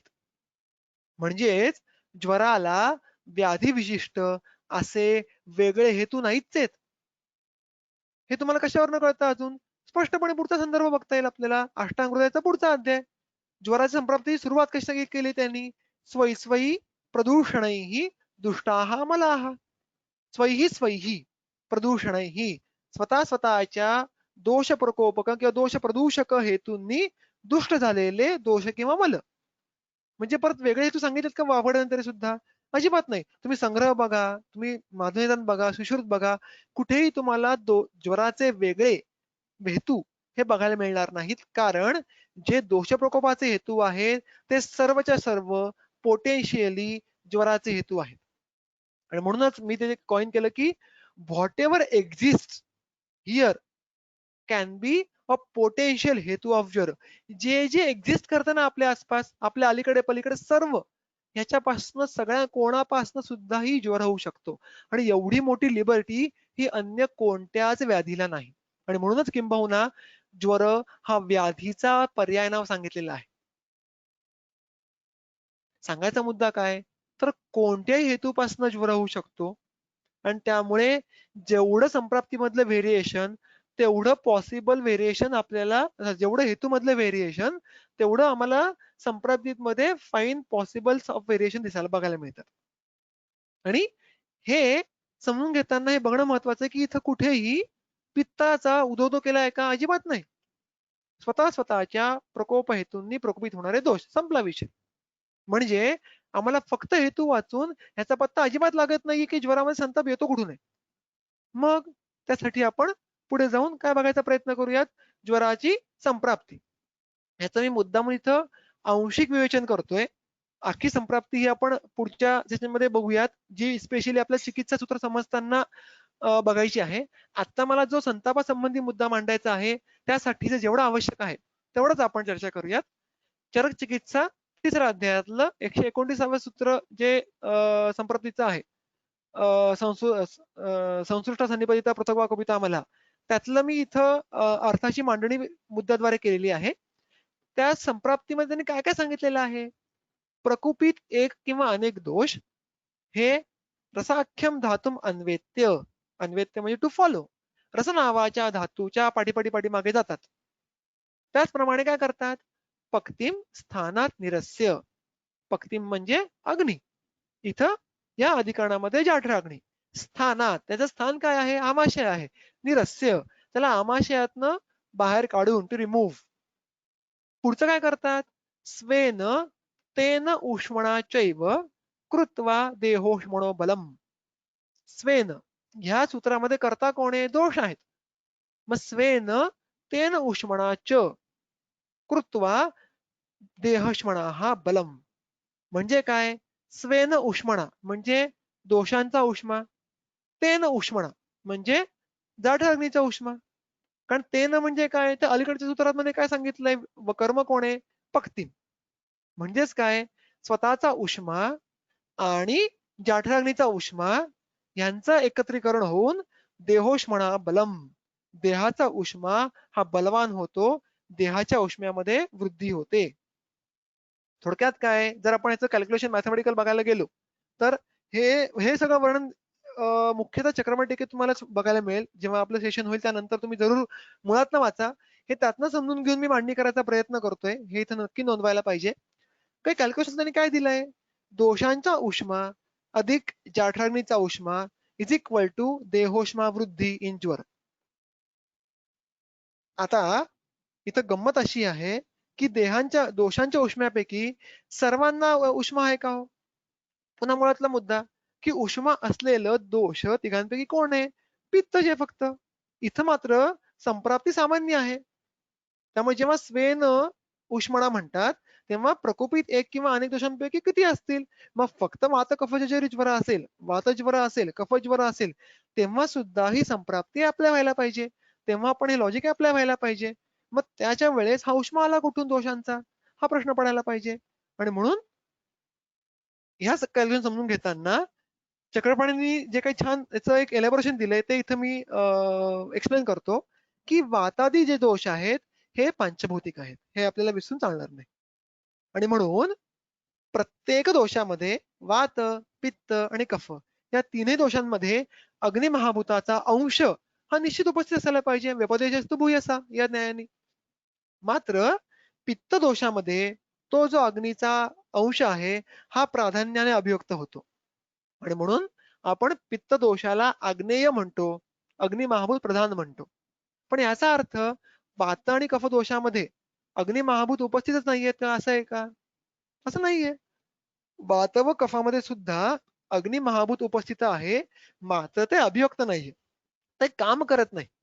म्हणजे समजा आम्ही तिघं बसलो असू आणि तिघांकडे सुद्धा स्वतःचे आवाज आहेत, स्वतःचे घसे आहेत, स्वतःचा उदनवायू आहे, पण तिघही तेवढं चांगले गाऊ शकू असं नसतं. माझ्यातली गायन नावाची कला ही मरेपर्यंत अभिव्यक्त होणारच नाही.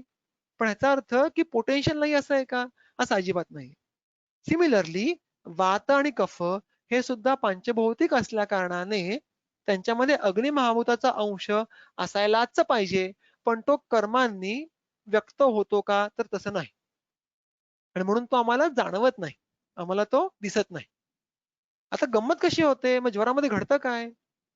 तर ज्वर प्रभाव कस का? तर ज्वराची आद्योत्पत्ती हे आठवा. क्रोधाग्नी आठवा. क्रोधाग्नीने काय केलं ते आठवा. त्याची योजना ही शंकराने काय केली ती आठवा. आणि त्यांनी शरीरामध्ये प्रवेश करायला भाग पाडतोय तो हे आठवा.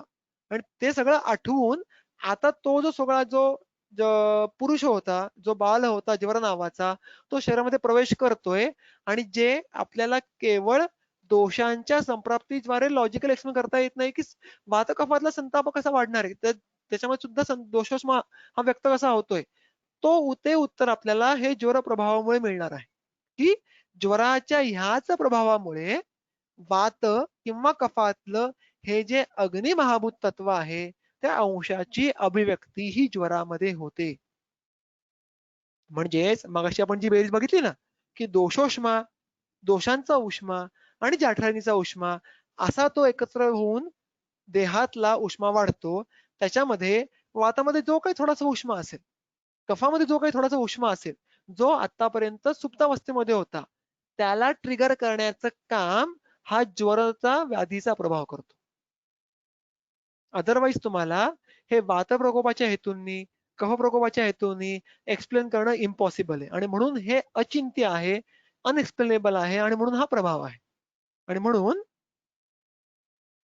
अग्निमहाभूताच्या अंशाची जाठराग्नीसोबत बेरीज होते.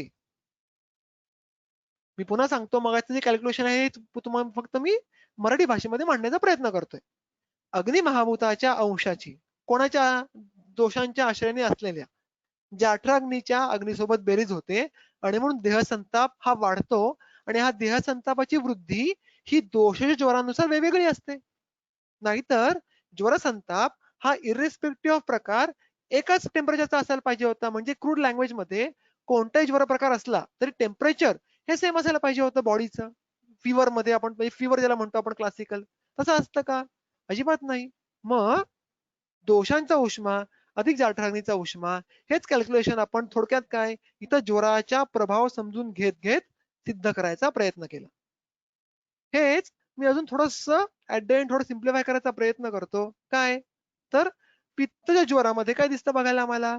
पित्तातील अग्निमहाभूत तत्व जे की अत्यंत मोठ्या प्रमाणात व्यक्त आहे, प्रिडॉमिनंट आहे, त्याची आणि जठराग्नीची बेरीज होते. आणि म्हणून जेव्हा हे सर्व शरीरामध्ये पसरून रसवह, स्वेदवह स्रोतामध्ये जाऊन पिदान करतात आणि संताप वाढवतात, तेव्हा आम्हाला लक्षण काय दिसतं? उष्मणः अत्यर्थम तीव्र भावः. चार शब्द आहेत हे. काय? उष्म्याचं अत्यंत मोठ्या प्रमाणामध्ये तीव्रता आम्हाला बघायला मिळते. हे कधी शक्य होईल? जेव्हा पित्तातलं औष्ण हे जठराग्नीच्या औष्ण्यासोबत एकत्र येऊन संताप नावाचं लक्षण अभिव्यक्त करेल. त्यासोबतच आम्हाला पित्त प्रकोपाची स्वतंत्र इतर लक्षणं बघायला मिळणार आहेत का? नक्कीच बघायला मिळणार आहे. मी इथे 1-2 मिनिटं थांबून मुद्दामून एक थोडीशी गोष्ट अधिक एक्सप्लेन करतो. ती म्हणजे संताप आणि दाह या 2 गोष्टी भिन्न लक्षात ठेवा. संताप आणि दाह किंवा ताप आणि दाह या 2 गोष्टी भिन्न आहेत. संताप हा वैद्यसंवेद्य असतो. हा तुम्हाला वैद्याला हात लावून कळू शकतो. दाह तसं असेलच असं मुळीच नाही. तुम्ही पुढे ह्यातला एक हाच परीक्षा भावाच्या अनुषंगाने तुम्हाला सांगितलं. टीकेमध्ये पण त्यांनी सांगितलंय, की ॲज इफ आपण उन्हाचे चटके सहन करतोय किंवा आपण एखाद्या पेटलेल्या अग्नीचे चटके सहन करतोय. हा जो त्यातला चटक्यांचा जो काही डिफरन्शियल आहे, हे डिफरन्शियल ताप आणि दाहामध्ये आहे, हे सुद्धा टीकेमध्ये येतं. आणि तुम्ही पुढे-पुढे जेव्हा बारकाईने धातुगत ज्वराचं वर्णन वाचायला सुरुवात करता, तेव्हा मुख्यतः संताप हे लक्षण रसाच्या आश्रयाने व्यक्त होतं. मात्र दाह हे लक्षण रक्त, मांस आणि काही अंशी मेदाच्या आश्रयाने व्यक्त होतं. एवढं व्हेरिएशन आम्हाला ह्याच्यामध्ये बघायला मिळतं. सांगायचा मुद्दा काय? तर पित्ताला स्वतःची लक्षणं दाखवणं शक्य होतं फक्त. म्हणजे जेव्हा आपण ज्वराची संप्राप्ती बघतो, जेव्हा दोष हे जठराग्नीशी एकत्र होऊन त्याला शरीराच्या बाहेर काढतात आणि संताप वाढवतात. त्या बाहेर काढण्याच्या प्रक्रियेमध्ये जठराग्नीमध्ये स्वतःच्या अग्नितत्वाची भर टाकायची. हे घडायलाच पाहिजे हे काही गरजेचं नव्हतं. पित्तासाठी तर मुळीच गरजेचं नव्हतं. तो स्वतःची लक्षणं नक्कीच दाखवू शकतो. पण त्यांनी जठराग्नीचा उष्म्यासोबत देहाची उष्मा वाढवण्यामागे ट्रिगर काय ठरला? तर तो ज्वरप्रभाव ठरला. पुढची गोष्ट वातज्वरामध्ये सुद्धा. वातज्वरामध्ये जे काही थोड्याशा प्रमाणात अग्निमहाभूत वातदोषामध्ये जे काही अगदी अल्प प्रमाणामध्ये अग्नितत्व असणार आहे, ते ॲड होऊन जठराग्नीसोबत आम्हाला उष्म्यामध्ये वृद्धी दिसणार आहे. ती पित्तज्वरापेक्षा निश्चित कमी असणार आहे. कारण वाताकडचं कॉन्ट्रिब्युशन हे अगदी क्षुल्लक आहे. मग वाताचं कॉन्ट्रिब्युशन कशामध्ये आहे? स्वगुणप्रधान जे आहेत त्यांच्या प्रकोपामुळे काय दिसतं आम्हाला? उष्मणः वैषम्यम दिसतं. आणि त्याचसोबत वातप्रकोपाची इतर लक्षणे बघायला मिळतात. पुढे कफज्वरामध्ये त्यांनी काय सांगितलेलं आहे? तर कफज्वरामध्ये कफातील अग्नी आणि जठराग्नी. आता कफामध्ये तर कफ हा वातापेक्षा पण खूप जास्त शीत, जल प्रधान असा असल्यामुळे त्याच्यातलं अग्नितत्व हे तर अजूनच कमी. थोडक्यात काय तर पित्त आणि वातापेक्षा सुद्धा केवळ कफज्वरामध्ये संताप हा तुलनेने कमी असणार आहे. त्याच व्याधी प्रकाराच्या तुलनेने. आणि म्हणून त्यांनी काय म्हटलंय? अल्पवेगता. याच्यामध्ये कफाचा मंद गुण हा पिक्चरमध्ये येतो, की वेग हा अल्पबलाचा असतो. म्हणजेच काय? तर आम्हाला अदरवाईज ज्वरामध्ये संताप हा जो प्रभाव आहे, हा वातज ज्वरामध्ये सुद्धा, कफज्वरामध्ये सुद्धा व्यक्त होतोय. हा का होतोय? हे कळलं नसतं. हे कळण्यासाठी आम्हाला ज्वराची प्रकृती, प्रवृत्ती हे समजून घ्यायला लागलं. हे समजल्यानंतर आम्हाला आता कळलं, की कोणत्याही ज्वरामध्ये संताप हा दिसणारच आहे आणि त्या दिसण्यामागे संप्राप्तीतला हा जो मधला जो पॉइंट आहे, स्वेन तेनोष्मणाचैव कृत्वा देहोष्मणो बलम. हा मुद्दा हा आत्ता ही संकल्पना समजून घ्यायला अत्यंत महत्वाचा आहे. आणि म्हणून आपण जे सुरुवातीला बघितलं होतं, की प्रकृती, प्रवृत्ती आणि प्रभाव हे सगळं आपल्याला ज्वराची पर्सनॅलिटी समजून घ्यायला मदत करतं. आम्हाला ज्वर हा ॲज इफ एक व्यक्ती म्हणून, पर्सन म्हणून कळला, की आम्हाला त्याच्या पुढची गोष्ट म्हणजे हेतू, पुनरूप, रूप आणि पुढचे प्रकार वगैरे ह्या गोष्टी अधिक चांगल्या प्रकारे कळायला मदत होते, की एखादा माणूस हा आपल्याला त्या माणसाचा स्वभाव कळला, त्याची प्रवृत्ती कळली, त्याचं नेचर कळलं, की त्याच्या कामावरच्या आपण अनेक अनुमान लावणे सोपं जातं. त्याच प्रकारे वर्णन हे ज्वराचं आम्हाला चरक चिकित्सा स्थान 3ऱ्या अध्यायामध्ये बघायला मिळतं. तर हा सगळा त्या 3 फॅक्टर्सचा गोषवारा होता. जेवढं मला मांडायचा होता विषय हा मी आतापर्यंत मांडलेला आहे. याच्यामध्ये आता आपल्याकडे काही वेळा निश्चित शिल्लक आहे आता. त्या अनुषंगाने आपल्याकडे आता जे काही ऑडियन्समध्ये अनेक सिनियर वैद्य सुद्धा आहेत. देवदत्त सर स्वतः आहेत किंवा बच्चाव सर मगाशी मी त्यांना ऑनलाईन बघितलं. तर मी देशमुख सरांच्या परवानगीने किंवा त्यांनाच मी विनंती करेन की ह्याच्यावरचं जे काही माझ्याकडनं मिस आउट झालेले मुद्दे असतील किंवा काही ऍड ऑन करायचे मुद्दे असतील, हे जर इतरही कोणी मांडू शकले तर हे सगळ्यांच्याच ज्ञानात भर पडेल असं मला वाटतं. देवदत्त सर. हा, आतापर्यंत एकदम व्यवस्थित चाललेलं आहे, काही प्रश्न नाही. माझं मत काही माझा आजचा जो प्रॉब्लेम नाही. म्हणजे माझा जो विषय होता आजचा हा मी याच मुद्द्यांपर्यंत मर्यादित ठेवला होता. कारण पुढचा मुद्दा हे संप्राप्तीचा पुढचा जो मुळातनं वर्णन आहे हे उद्या सलग बघायला जास्त मदत होईल. त्यामुळे आजचा माझा विषय हा इथं मी पूर्ण केलेला आहे. म्हणून तुमच्याकडनं जर काही इनपुट असतील तर प्लीज तुम्ही पण द्या किंवा लोकांना मोटिवेट करा इनपुट द्यायला. आता गोष्ट अशी आहे की मला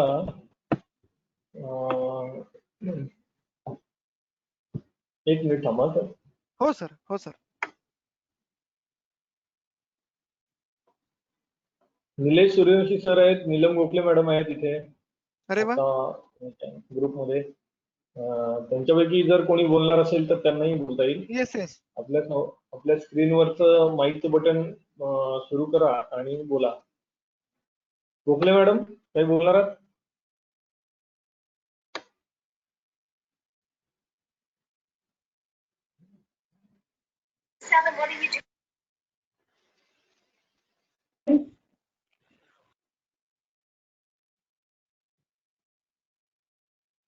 सुजाता बाऊसकर मॅडम मला दिसत आहेत.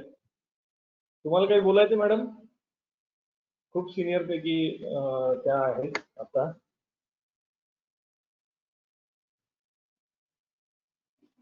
Nilesh Suryavanshi sir. Hello hello. हा बोला बाऊसकर मॅडम बोला. नाही, छान झालं लेक्चर खूप. आणि खरंच ज्वराला जेवढं वाचू तेवढं खरंच कमी आहे. प्रत्येक वेळेला जेव्हा जेव्हा संहितेमध्ये ज्वर वाचला जातो तेव्हा खरंच वेगळे करतात. फक्त हे अगदी खरं आहे की जेव्हा आपण पहिला पाठ सोडून देतो आणि डायरेक्ट फिक्स सूत्र किंवा ह्याच्यावर जे उतरतो ते खरोखर अगदी बरोबर आहे. सुरुवातीला असा अभ्यास करताना पण असंच व्हायचं, पण जेव्हा गंगाधर वाचायला घेतला आणि जेव्हा सृष्टी उत्पत्तीपासून जेव्हा त्याने ते डिस्क्रिप्टिव्ह लिहिलंय ना, तेव्हा प्रत्येक व्याधीशी त्याचा कसा संबंध लागत जातो हे कळतं. त्याच्यामुळे खरंच खूप छान झालं लेक्चर. माझ्याही ज्ञानात खूपच चांगली भर पडली आहे खरं. म्हणजे परत पुन्हा ज्वर वाचायची इच्छा झाली आहे. खूप छान झालं. काही राहिलं असेल तर पूर्ण करा. नाही खरं, कारण अजून पुढे अजून संप्राप्तीचा भाग येणार आहे ना अजून. आता तरी सरांच्या यांनी उद्या परवा पण सेक्शन पुढे कंटिन्यू करणार आहोत, तेव्हा काही काही मुद्दे अजून पुढे मांडणार आहे मी.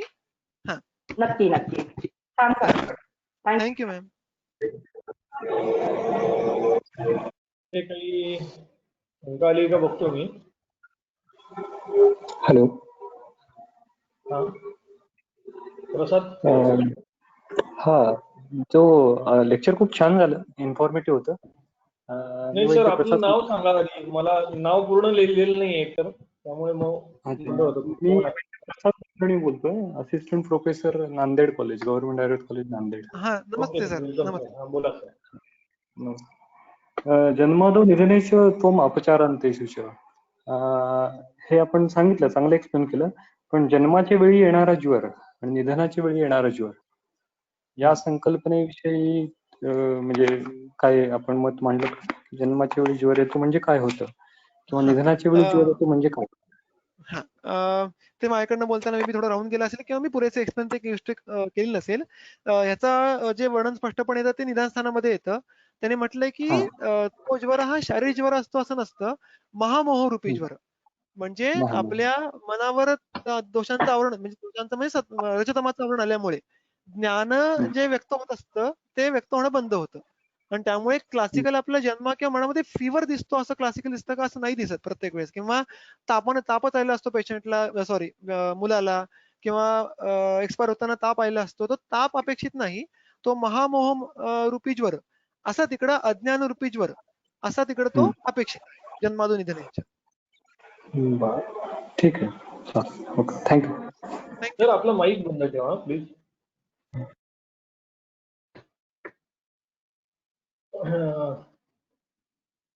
जितेंद्र मसे सर,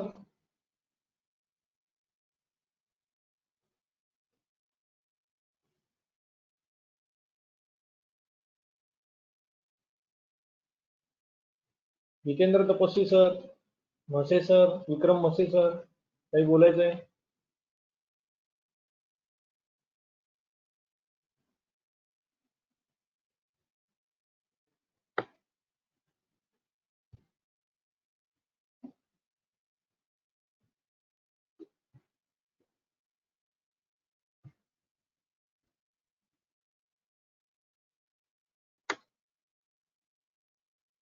दोषानुसार शारीरिक उष्माचा वर्णन सांगितले, पण दोषानुसार मनावर कसा परिणाम होईल ज्वराचा, असं एक प्रश्न आहे.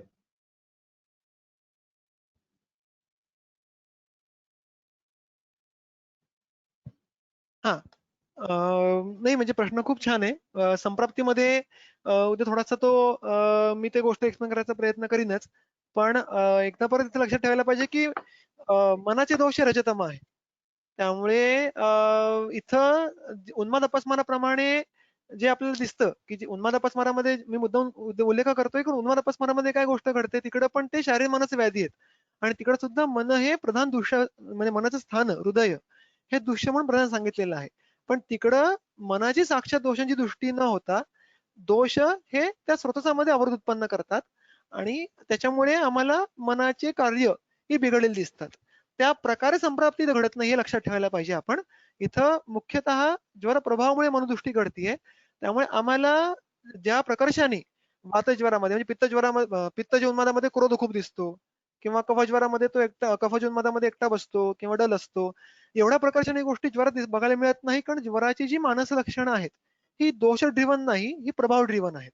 म्हणून मी तो भाग खरं घेतला नाही आज, पण वैचित्यम अरति ग्लानी म्हणजे चरकाने सांगून ठेवलंय की ज्वराची मध्ये मानस दृष्टीची लक्षणं कोणती दिसतात सामान्यतः?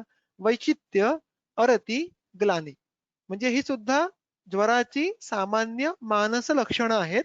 इरेस्पेक्टिव्ह ऑफ कोणताही दोष प्रकार असेल, ज्वर प्रभावामुळे आम्हाला ही लक्षणं ही व्यक्तीमध्ये बघायला मिळतात.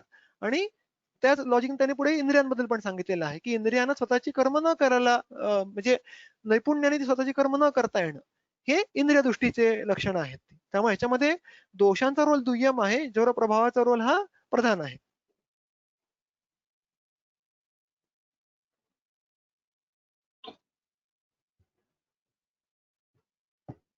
विक्रम मसे सर, काही विचारायचंय, काही ऍड करायचंय? निलेश सूर्यवंशी सर मला, हा बोला. हा देवदत्त, काय नाही, अरे आज जरा लेट जॉईन झालो, पण जेवढं ऐकलं तेवढं तरी छान मांडलंय त्यांनी. आता बघूया पुढे उद्याच्या संप्राप्तीतनं काय असेल तर विषय मग मांडेल. पण बाकी सुंदर आहे मांडणी, काही अडचण नाही. आणि तुझं खूप खूप अभिनंदन, खूप चांगला इनिशिएटिव्ह घेऊन तू अतिशय योग्य प्रकारे हे सगळं चालू आहे. मंडळी आहेत म्हणून आपल्याला शक्य आहे sir. Thank you. Thank you sir. Nilesh Suryavanshi sir काय बोलायचे का? बच्चाव सर आहेत का?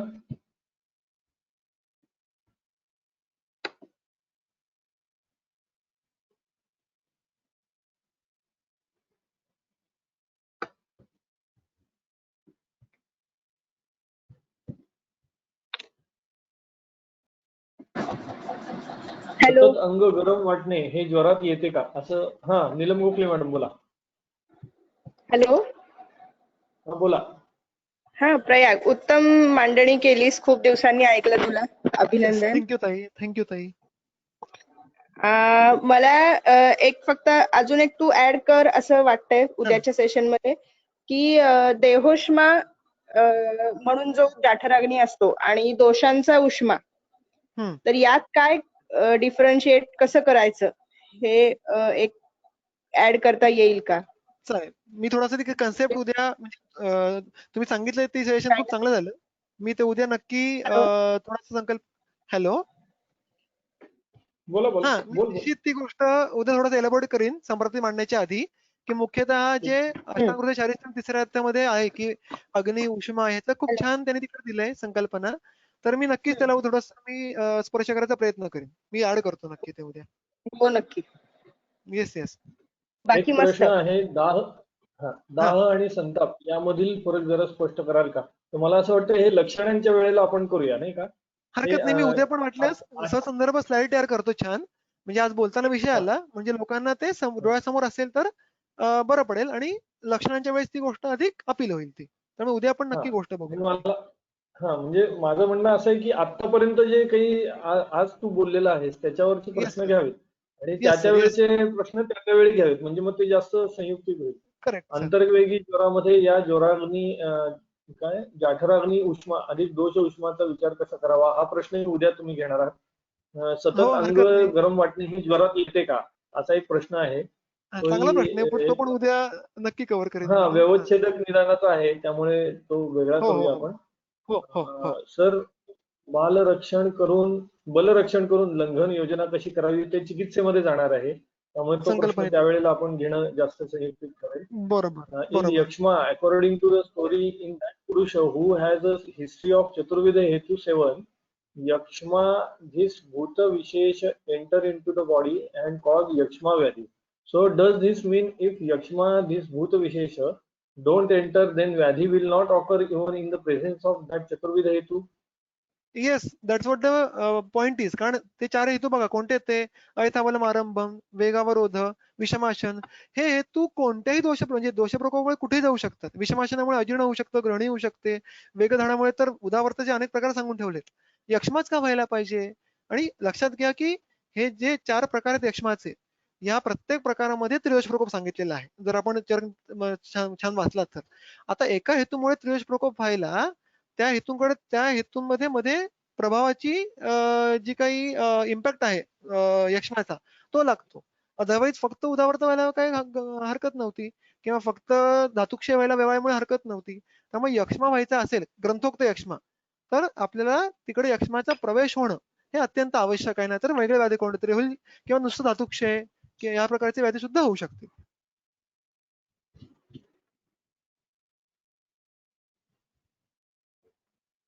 ठीक आहे, मला वाटतं सर तुमचा कॅमेरा ऑन करा.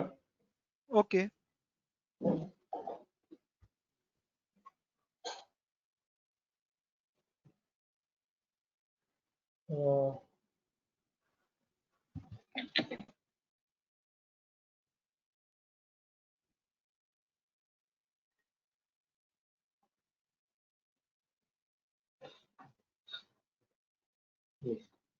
मला वाटतं आपण आजचं जे सेशन आहे ज्वराचं सेशन ते इथे संपूया. आणि काही जणांच्या ग्रुपच्या रिक्वेस्ट येतात तर मी मगाशी व्हॉट्सअप ग्रुपची एक लिंक पाठवली आहे. मी थोडा वेळ चालू ठेवतो हे सेशन म्हणजे मग ती लिंक जाणार नाही. प्लीज कॉमन चॅट मध्ये वरती जा आणि लिंक दिलेली आहे ती पहा म्हणजे तुम्हाला तिथे जॉईन होता येईल. ही 5व्या ग्रुपची लिंक आहे. आणि कृपया हे लक्षात घ्या की या सॉफ्टवेअरच्या ज्या काही मर्यादा आहेत त्या मर्यादांमध्ये आपण काम करत आहोत. त्यामुळे एका वेळेला 251 जणच फक्त जॉईन होऊ शकतात. कालपासून तिसरं सेशन सलग आहे असं की ज्याला 251 पेक्षा म्हणजे कधी कधी 254 जण जॉईन होतात. मग ते सॉफ्टवेअर ऑटोमॅटिकली कोणाला तरी ते कमी करतंय अशा पद्धतीने. तर त्यातलं कृपया हे लक्षात घ्या की त्या सॉफ्टवेअरच्या मर्यादांमध्ये काम करत असल्यामुळे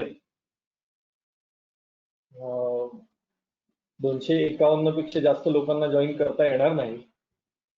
एक मिनिट.